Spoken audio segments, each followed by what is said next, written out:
ધોરાજીમાં વિકાસ ફસાયો। રાજકોટ જિલ્લાના ધોરાજીના Junagadh road railway ફાટક પછીના ખાડામાં ટ્રક ફસાયો। હાલ ચોમાસુ સત્રની શરૂઆત થઈ છે ત્યાં જ નાના મોટા વાહનો ખાડામાં ફસાવવાની ઘટના બની રહી છે અને ભવિષ્યમાં બનતી રહેશે તેવું લાગી રહ્યું છે। ધોરાજીના જૂનાગઢ રોડ રેલવે ફાટક નજીક ઓવરબ્રિજનું કામ કરવામાં આવી રહ્યું છે અને રોડ રસ્તાઓ ખખડધજ બની ગયા છે અને જવાબદાર તંત્ર કે કોન્ટ્રાક્ટરની ઘોર બેદરકારીને કારણે આજરોજ મોડી સાંજે ધોરાજીથી જૂનાગઢ તરફ જતો ટ્રક ફસાયો।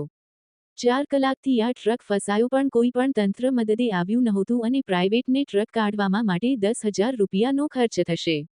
આ ખર્ચથી ટ્રકનો ડ્રાઈવર મૂંઝવણમાં મુકાયો હતો। વિપુલ ધામેચા, ન્યૂઝ 14 ધોરાજી। સુલેમાન ઇબ્રાહિમ ભટ્ટી।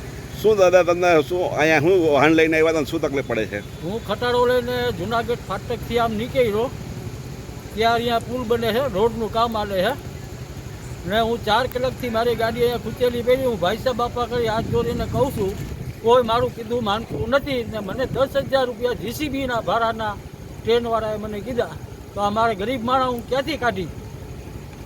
ગાડી ક્યાંથી ક્યાં જતી હતી? ગાડી જમનાવરથી ભરીને જુનાગઢ જવાનું હતું મારે।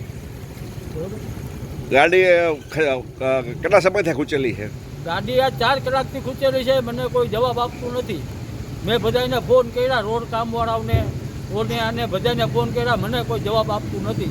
તો મને 10,000 રૂપિયા ટ્રેનવાળાએ ભાડું કીધું, હું ક્યાંથી કાઢું? હું ગરીબ માણસ છું, બરાબર? શું તમારી માંગણી છે? મારી માંગણી છે કે મને આ મારી ગાડી છે સલામત બહાર કાઢી દે તો તમારી મહેરબાની, હાથ જોડીને કહું છું।